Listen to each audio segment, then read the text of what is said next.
Shalom Bapak Ibu jemaat yang dikasihi oleh Tuhan. Berjumpa lagi di dalam CK7 Online Bible Study malam ini.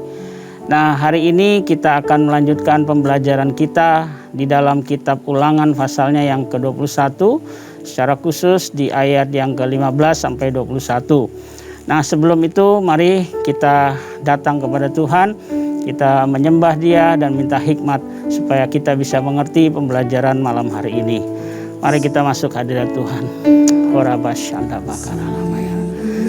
Oh, ribiana mashandara namaya namo. Haleluya. Tuhan. Shandara namaya namo. Bagi kami Tuhan. Haleluya. Shandara bakarana bayana masih. Haleluya.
Ingin lebih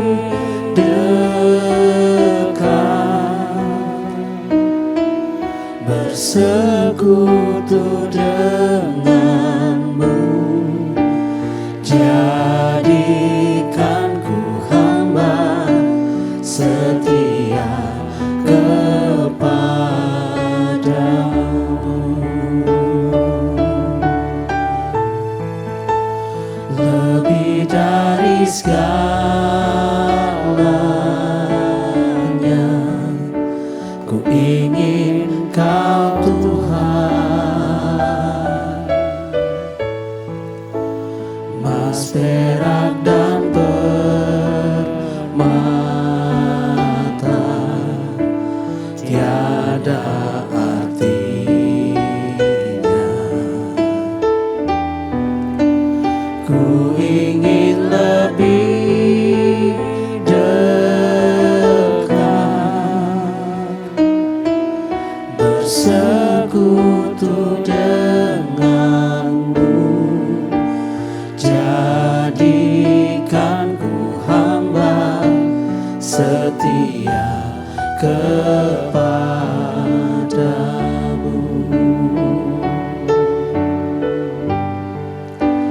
Jadikan ku hamba setia kepadamu. Jadikan ku hamba yang setia. Jadikan ku hamba setia kepadamu.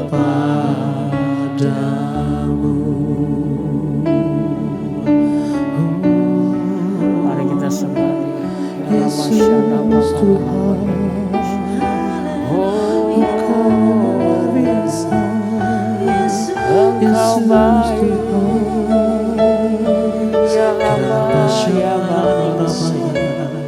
Oh, Engkau segalanya bagi kami. Engkaulah segalanya bagi kami. Uribiana masyadara.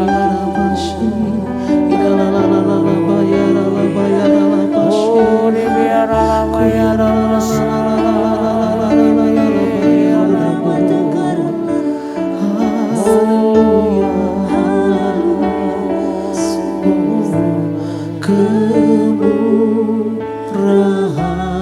Kemurahan-Mu lebih dari hidup, kemurahan-Mu lebih dari hidup. Bawa lidahku memuji Engkau, kemurahan-Mu lebih dari hidup. Mari katakan sekali, kemurahan. Kemurahan-Mu lebih dari hidup, kemurahan-Mu lebih dari hidup. Bawa lidahku memuji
dari hidup.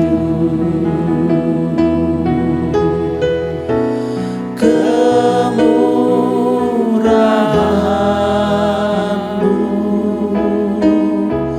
lebih dari hidup. Kemurahan-Mu lebih dari hidup. Bahwa lidahku memuji Engkau. Kemurahan-Mu lebih dari hidup. Kemurahan-Mu lebih dari hidup.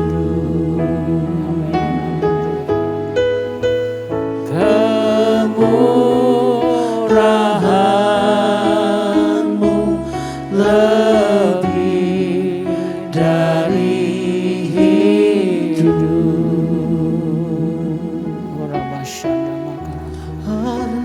Oh, terima kasih Tuhan buat kemurahan-Mu. Terima kasih ya Allah, buat kemurahan-Mu bagi kami.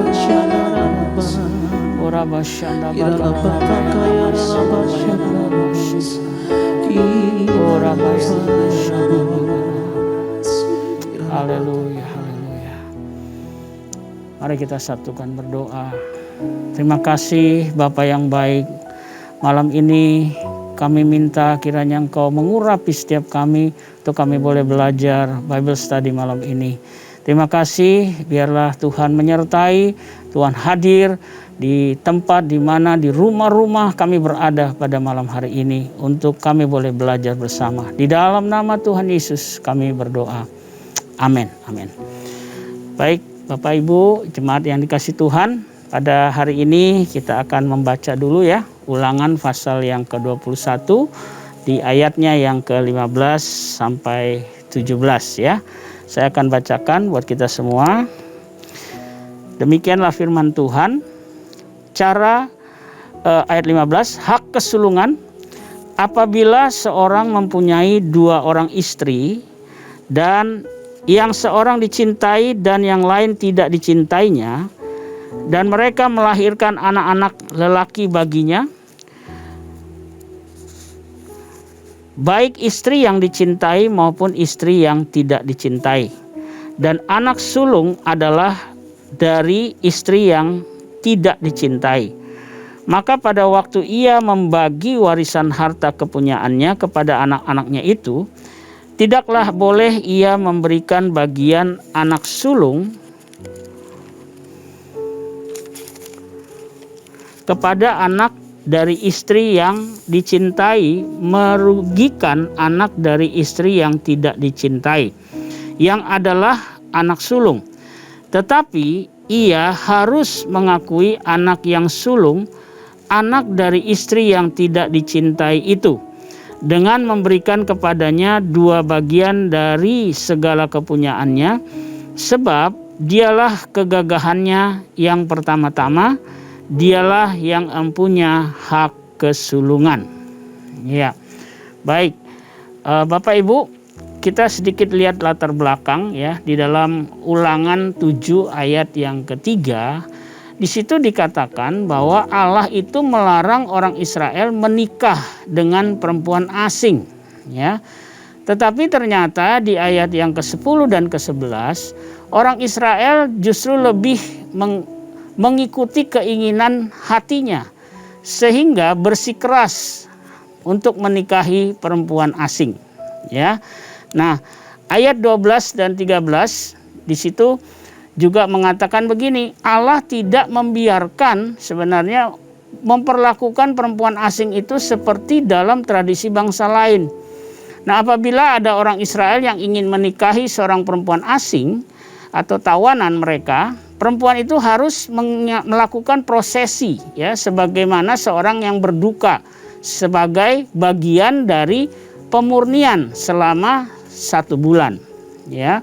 Nah, untuk apa hal ini dilakukan? Hal ini adalah prosesi penanggalan statusnya sebagai orang kafir, baru kemudian dimasukkan di dalam persekutuan umat Tuhan ya, di dalam Imamat 14 ayat 8 dan juga Bilangan 8 ayat yang ke-7 ya. Nah, kemudian di ayat yang ke-14 kita akan lihat di sini, ini berbicara, dikatakan di situ, apabila orang Israel itu sudah tidak menyukainya, maka perempuan itu memperoleh kebebasan ya. Nah, aturan penghargaan dan keadilan ini juga berlaku bagi anak dari perempuan yang tidak dicintai. Karena apa? Karena pada masa itu ada sebagian orang mengikuti tradisi menikah beberapa perempuan, Bapak Ibu ya. Contohnya kalau kita lihat di Alkitab, ada Yakub yang beristri Lea dan Rahel ya. Sehingga ada yang dicintai dan juga ada yang tidak dicintai gitu ya. Nah, di ayat 15 sampai 16 di situ dikatakan ada kemungkinan ya, kalau laki-laki itu akan berlaku tidak adil dalam pembagian warisan. Nah, dengan memberikannya kepada anak dari istri yang dicintainya. Jadi kemungkinan itu ada ya, jadi dia tidak adil di dalam pembagian warisan. Nah, di ayat 17 Allah menyatakan bahwa harta warisan tetap menjadi hak anak sulung. Ya, meskipun dia berasal dari istri yang tidak dicintai. Ya, di sini penekanannya adalah bahwa hak sulung itu sudah ditentukan oleh Allah. Itu tidak bisa berubah, begitu ya. Karena itu di pasal ini ditekankan ya, walaupun itu ada istri yang tidak dicintai tapi dia memiliki hak sulung, itu harus diperlakukan sesuai dengan yang Tuhan mau, begitu ya. Nah, apa yang kita bisa belajar ya malam hari ini dari perikop ini? Yang pertama, Tuhan mau mengajar kita untuk melakukan keadilan dan kebenaran dalam segala hal, termasuk dalam rumah tangga kita. Ya. Jadi Tuhan mau mengajarkan kita untuk adil, benar ya di dalam rumah tangga kita juga. Yang kedua, kita tidak selayaknya mengikuti kebiasaan bangsa-bangsa yang tidak mengenal Tuhan, yang hidup dengan berbuat jahat kepada istri dan anak-anaknya. Ya, jadi di poin ini kita tidak layak ya untuk mengikuti kebiasaan yang orang-orang yang tidak mengenal Allah, khususnya perilaku kita di dalam keluarga. Ya, karena itu Tuhan menetapkan Bapak Ibu ya supaya kita mengikuti aturannya Tuhan. Ya, nah yang ketiga, apa yang kita bisa belajar? Allah mengingatkan kita untuk hati-hati dalam pemilihan pasangan. Ya, artinya tidak sembarang menikahi orang asing atau orang yang belum mengenal Allah. Lalu kemudian kita menyesal, ya. Nah, di poin ini saya juga ingatkan kita, ya, khususnya untuk anak-anak muda yang mau menikah, ya. Hati-hati. Pastikan pasangan kita itu sudah mengenal Tuhan. Dan karena pengenalan itu dia mencintai Tuhan. Nah, ini yang paling penting, ya. Karena orang yang tidak mengenal Allah ketika kita menikah, maka dia akan kembali kepada prinsip-prinsip yang bukan dari Tuhan. Bahkan ada prinsip-prinsip yang dari dunia. Nah, karena itu Allah mengingatkan kita malam hari ini, hati-hati di dalam memilih pasangan. Karena jangan sampai kita menyesal. Karena pernikahan itu sekali seumur hidup. Ketika kita salah memilih pasangan, maka penyesalan itu adalah penyesalan seumur hidup. Karena itu hati-hati, ya, jangan asal menikah, tapi sungguh-sungguh berdoa, ya, minta Tuhan orang yang benar-benar sudah mengenal Tuhan dan mencintai, mengasihi Tuhan, ya. Nah, yang keempat, yang terakhir, ya, apa yang kita bisa belajar?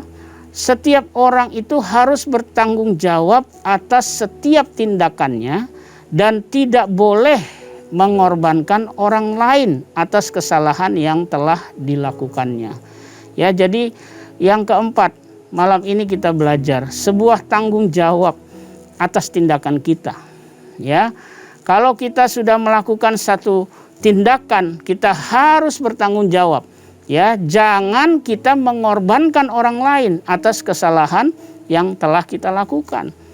Ya, makanya di sini tegas dikatakan Tuhan bahwa setiap apa yang kita putuskan, ya, setiap apa yang kita ambil dalam sebuah keputusan dalam pernikahan, kita harus tanggung jawab dan kita harus tetap di dalam satu komitmen. Sekali kita sudah menikah, maka kita berjanji kepada Tuhan untuk apa? Untuk setia dengan perjanjian kita. Ya, jadi malam hari ini ada 4 hal yang kita belajar. Yang pertama, Tuhan ngajarin kita untuk melakukan keadilan dan kebenaran dalam segala hal, termasuk di dalam rumah tangga kita. Yang kedua, kita tidak selayaknya, ya, tidak boleh mengikuti kebiasaan bangsa-bangsa lain yang tidak mengenal Tuhan di dalam hidup kita kepada istri dan anak-anak kita. Ya, kita harus ikuti aturannya Tuhan. Nah, yang ketiga, Allah mengingatkan kita untuk hati-hati di dalam memilih pasangan. Ya, tidak boleh sembarang apalagi menikahi orang asing atau orang yang belum mengenal Tuhan. Ya, nah yang keempat, setiap orang harus bertanggung jawab atas setiap tindakannya dan tidak boleh mengorbankan orang lain. Ya, nah itu di dalam Ulangan pasal 21 tadi. Ya, nah sekarang kita lanjut di Ulangan pasal 21 tapi di ayat 18 sampai 21, ya. Di situ perikopnya adalah anak yang durhaka. Nah, di sini sedikit latar belakang, Tuhan itu memerintahkan bangsa Israel tidak membiarkan kejahatan dan pelakunya di dalam keluarga, meskipun itu adalah anak sendiri. Jadi Tuhan gak mau ada sesuatu yang jahat yang terjadi di dalam keluarga, meskipun ya itu anak kita sendiri. Ya. Nah, di ayat 18 tadi dikatakan bahwa ayah dan ibu harus menghajar anak laki-lakinya yang degil dan membangkang. Coba kita lihat di sini di ayatnya yang ke-18 dikatakan, apabila seorang mempunyai anak laki-laki yang degil dan membangkang, yang tidak mau mendengarkan perkataan ayahnya dan ibunya, dan walaupun mereka menghajar dia, tidak juga ia mendengarkan mereka. Nah, di ayat 18 ini ya dikatakan ayah ibu itu harus berani menghajar anaknya laki-laki yang degil dan membangkang, ya. Karena apa? Karena ini aturannya Tuhan. Ya. Nah, di ayat 19 dikatakan, maka haruslah ayahnya dan ibunya memegang dia dan membawa dia keluar kepada para tua-tua kota di pintu gerbang tempat kediamannya, dan harus berkata kepada para tua-tua kotanya, anak kami ini degil dan membangkang. Ia tidak mau mendengarkan perkataan kami. Ia seorang pelahap dan peminum. Maka haruslah semua orang sekotanya melempari anak itu dengan batu sehingga ia mati. Terus dikatakan, dengan demikian harus kau hapuskan yang jahat itu dari tengah-tengahmu, dan seluruh orang Israel akan mendengar dan menjadi takut. Nah, di ayat yang 19 sampai 20 di sini dikatakan, apabila anak itu tidak mendengarkan dan tetap dalam kedegilannya, maka orang tuanya harus menyerahkannya kepada tua-tua kota. Nah, mereka harus memberitahukan kedegilan dan pembangkangan yang dilakukan anaknya, termasuk tindakannya sebagai pelahap dan peminum. Ya, kalau kita bayangkan ya, berarti anak ini sudah benar-benar degil, membangkang, udah gitu dia peminum, pelahap lagi. Ya. Nah, ini harus benar-benar tegas hukumannya, ya. Walaupun itu anak sendiri, itu pada waktu itu memang hukuman terhadap anak-anak yang seperti ini harus tegas, ya. Nah, di ayat 21 dikatakan di sini tadi, berdasarkan laporan dari orang tuanya, ya, dan persetujuan dari orang tua-tua kotanya, maka anak yang degil dan membangkang itu harus dihukum mati oleh orang sekotanya, ya. Nah, hal ini dilakukan sebagai apa? Sebagai peringatan untuk bisa apa? Menimbulkan rasa takut kepada orang-orang lain sehingga mencegah mengulangi tindakan yang seperti itu. Ya, jadi ini merupakan tindakan pencegahan, begitu ya. Nah, apa yang bisa kita belajar dari pasal ini ya? Yang pertama, kalau kita melihat di zaman ini ya, kalau kita lakukan aturan ini kelihatannya sih sangat kejam ya dan tidak berperi kemanusiaan. Tetapi Allah menyatakan bahwa tujuan daripada perintah ini adalah untuk membuat orang lain yang ingin melakukan tindakan seperti itu menjadi takut dan tidak melakukan. Ya, jadi peraturan yang keras ini supaya membuat orang yang mau melakukan hal seperti itu menjadi takut dan tidak melakukannya. Ya, yang kedua, apa yang kita bisa belajar? Hukum ini sebenarnya lebih sebagai pencegahan timbulnya kejahatan yang berlebihan dari seorang anak dan mencegah juga orang tua membiarkan perlakuan ini terus berlaku. Ya, demikian juga sikap ya dari seisi kota agar setiap orang tidak sembarangan berbuat jahat, melainkan bertanggung jawab atas tindakan keadilan bagi setiap orang di kotanya. Ya, nah yang ketiga, pesan bagi orang tua ya untuk mendidik anak dalam kebenaran. Ini penting ya, bahwa orang tua itu harus mendidik anak dalam kebenaran sebelum menjadi degil dan pembangkang. Kadang kita orang tua nggak tega, ya. Kadang orang tua ada punya perasaan walaupun anaknya udah jahat banget, tapi dia tetap nggak tega, ya. Tetapi malam ini bagi kita orang tua, kalau ada anak kita yang pembangkang, ya, degil hatinya, pelahap, peminum, itu harus tegas mendidiknya dalam kebenaran katanya tadi ya. Supaya apa? Supaya sebelum dia menjadi degil dan pembangkang, dia sudah mengarahkan hatinya untuk taat kepada kebenaran, ya. Nah, yang keempat, apa yang kita bisa belajar di sini? Kita harus tegakkan keadilan dan jangan merasa kasihan terhadap pelaku kejahatan yang tidak menghormati orang tua. Kenapa? Karena orang tua itu adalah wakilnya Tuhan di dunia ini, ya. Jadi bagi anak-anak juga di rumah hari ini, ya, ayo kita belajar, ya, sebagai anak kita harus menghormati orang tua karena firman Tuhan juga katakan seperti itu. Hai anak-anak, taatilah orang tuamu, hormatilah mereka, ya. Supaya apa? Supaya panjang umurmu dan engkau berbahagia. Karena itu malam ini ayo kita belajar dari firman, ya, sebagai orang tua dan juga sebagai anak. Kita udah tahu bahwa Tuhan tidak segan-segan, artinya Tuhan itu tegas terhadap kejahatan yang terjadi di dalam rumah tangga, khususnya yang diakibatkan oleh anak tadi ya. Makanya tadi judulnya di situ anak yang durhaka, benar-benar nggak mau bertobat ini anak, ya. Tetapi orang tua harus tegas, tetapi di dalam kebenaran, ya, harus dididik di dalam kebenaran firman Tuhan. Baik, malam ini kita akan akhiri pembelajaran kita, ya. Mari kita semua tundukkan kepala, kita mau berdoa, ya. Orabasyanda bakarabaya. Bapa di surga, terima kasih buat malam hari ini. Kami boleh belajar di dalam Ulangan pasal 21 ini. Terima kasih kalau Tuhan sudah berbicara kepada kami malam hari ini. Hamba-Mu percaya dimanapun kami berada, di rumah-rumah kami, Engkau sudah mengajar kami malam hari ini. Karena itu Bapa, biarlah kami membuka hati kami untuk terus dikoreksi, untuk terus diperbaiki oleh Tuhan, supaya hidup kami selalu berkenan di hadapan-Mu ya Tuhan. Sebagai orang tua aku berdoa, biarlah Tuhan Kau jamah setiap orang-orang tua di rumah. Berikan mereka kekuatan. Kalau mereka memiliki anak-anak yang membangkang, yang tidak mau bertobat, berikan mereka hati seperti hati-Mu untuk tegas di dalam mendidik mereka dalam kebenaran. Dan juga untuk anak-anak yang di rumah Tuhan, kalau mereka ada yang membangkang, ada yang tidak mau taat kepada orang tua, biar Tuhan jamah hati mereka supaya mereka bertobat ya Tuhan. Terima kasih Bapak, terima kasih.